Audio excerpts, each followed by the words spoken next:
Greetings, ladies and gentlemen. It's the What It Takes Radio Company, and today we're going to enter into the impact zone where we seek to make good friends, to grow your audience, be an influencer, and maybe put service over self. And take 72 hours to sort out the Trump stuff. Just do that.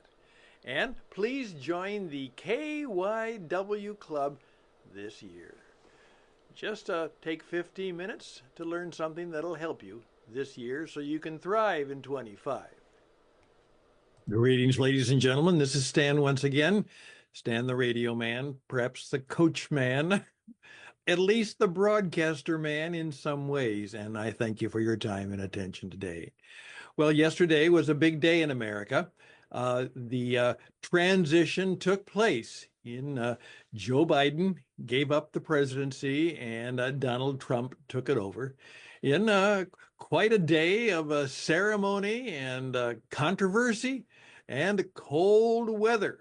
Yes, this global warming thing may have been a little bit overestimated in some respects because we here in the United States are having a real, midwinter cold spell. My goodness. In fact, as we now know that the cold was so intense in Washington, D.C., that the inauguration was actually moved inside. And that made for a variety of different circumstances, but it seems that everything went fairly well and everything was okay, and it seemed to work out well enough. Well, what we do know is, for me, I may have to invoke a little bit of my personal 72-hour rule. And that is, I try and be a little bit different because I'm a little bit of a, thinker and thought maker. And of course, as my wife would say, oftentimes you talk too much. Well, that's what I do. I'm a broadcaster. But by 72 hours, I mean, sometimes I think it's really helpful to, when something significant happens, that is news and that has controversy and has a wonder about it, just to not say anything for 72 hours. Now, I have that luxury because I don't have a producer who says, okay, we have to have an immediate comment about something, which of course was what happens is that the modern medium has to be there full-time, fully present, and they have to have somebody talking or somebody saying something or somebody entertaining or educating or informing or complaining or whatever. They have to fill the airtime. And so immediately, people have something to say about what happened. And I'm one who says, it's always good to take some time to think about what you heard, what you just experienced, and what it might mean. Thought, prayer, meditation, research, reading. Just take time. Be quick, but don't hurry. I'm quick in the sense that I'm ready, but I'm not going to hurry on to the presence of speaking about something. All I do know, and this is nothing that's going to shock anybody, is that Trump was bold and brave, and he put out a big agenda.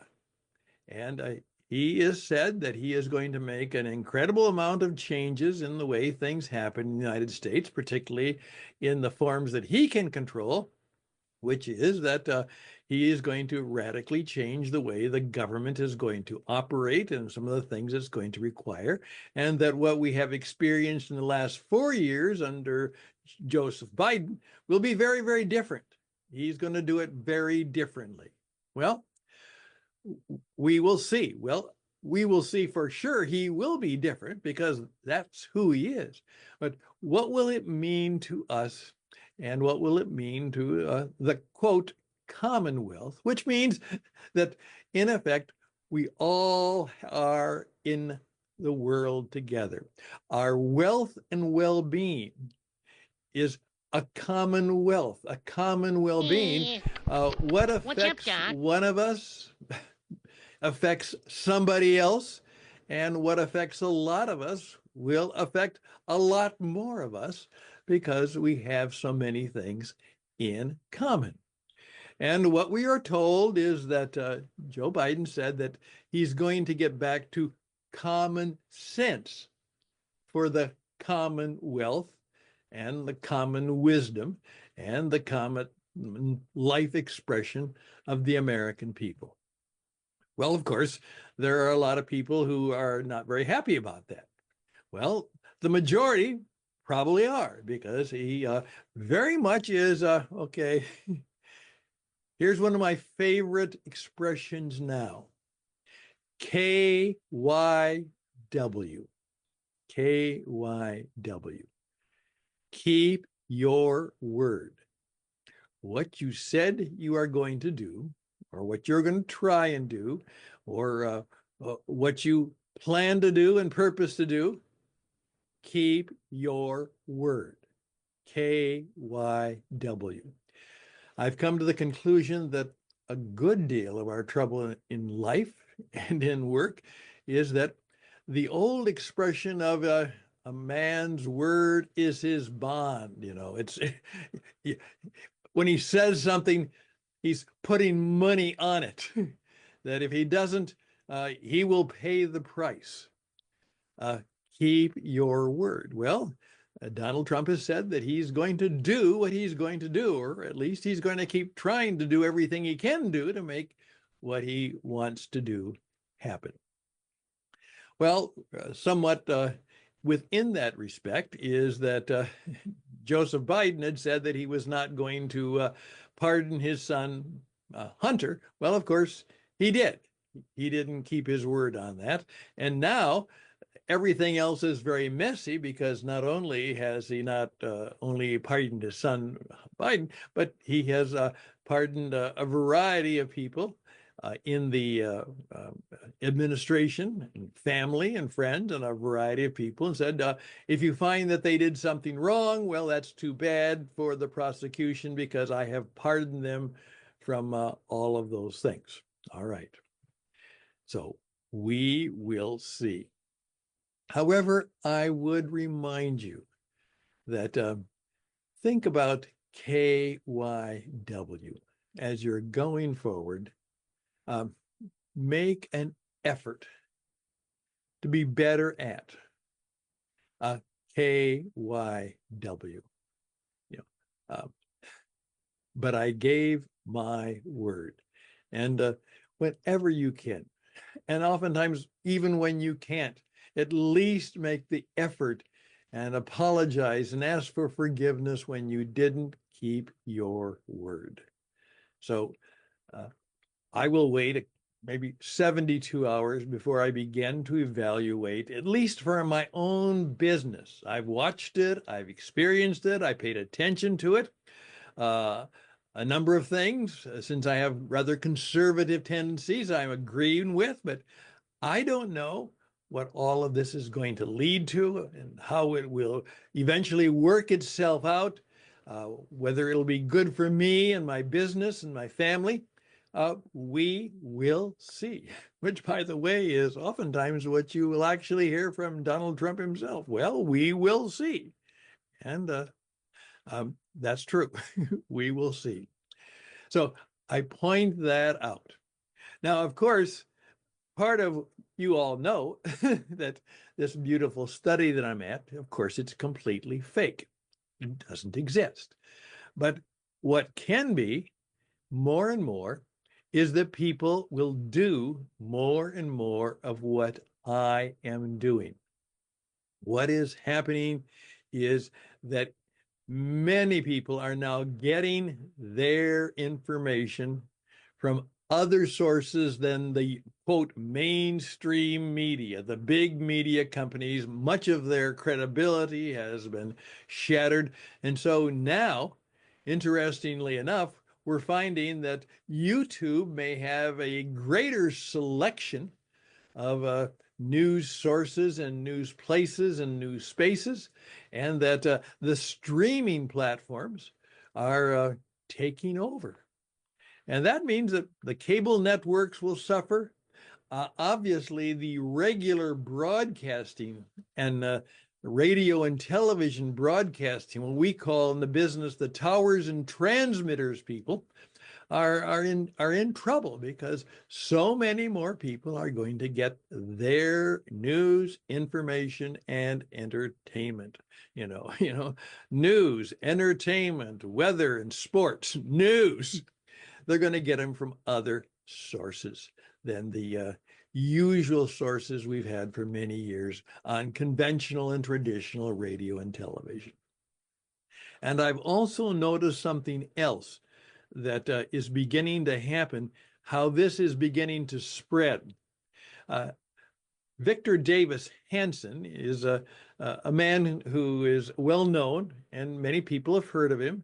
He's written a number of books. He's a PhD scholar in ancient Greek history, and he's quite a political philosopher.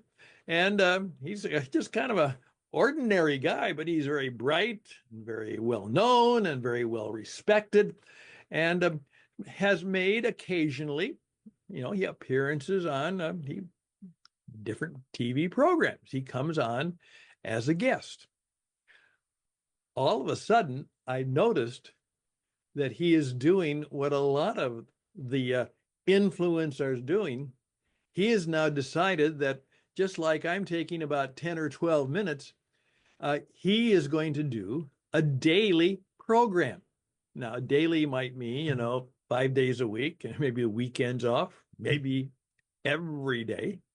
I have a number of people who are thought leaders, creator entrepreneurs, and they are in the business of 7 days a week.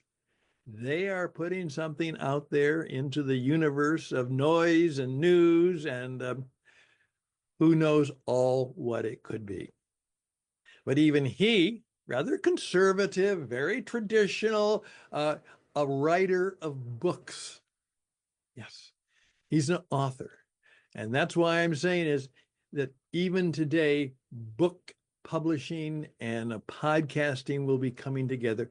He has made the decision that for him to be in the marketplace of ideas and to be a successful writer and a bookseller, book creator and bookseller, he is probably going to have to adopt something like I'm doing right now, which is to take a few minutes every week to try and be helpful to people. So I hope this has been helpful to you. Wait 72 hours in your thinking for a while. Just see how your impressions changed from when you first heard what Donald Trump said and did, and then do you feel any differently with the passage of a few hours? Not a great deal of time, just a few hours, a few days. Hey, have you, like I, experienced someone who did not do the KYW?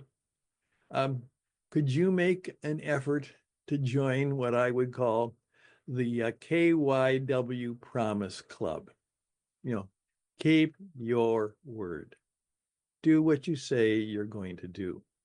And then I'm just simply going to ask you, may I have the opportunity to help you discover how you and your business can use the digital streaming medium, because that will be the way we communicate, the way we market and sell. It'll be the way we do business in the 21st century. And on top of that, the artificial intelligence has completely surprised me in how well it will help many people do business, and how it may help or hurt other people in some ways who don't pay attention to it as they should. So we're going to have to keep learning, keep living, keep loving, keep pressing on, and all the best to us as we seek to make 25, because it will be a year of significant change. But hopefully, prayerfully, thoughtfully, we will find a deeper way to experience the life that's before us and perhaps to find out some of the real purposes behind what truly is going on in our world today. I would just encourage you to be brave and be bold. And I'm saying this to myself because I'm on the edge of a lot of things. And I need to be brave and bold and prayerful and thoughtful and helpful and full of gratitude to make things work for me and to make things work for all of us together. So thank you for being with us. We'll be back on our regular occasion now. We will start the Jesus Entrepreneur Podcast live this week, and we may start the World-Class Jesus Broadcaster podcast also this week. We've got lots of new things to do, and I think many of them could be helpful to you. I'm grateful for you. All the best and blessings to you. Let's be ready. Let's be ready to go and make a difference in our world today. Bye for now.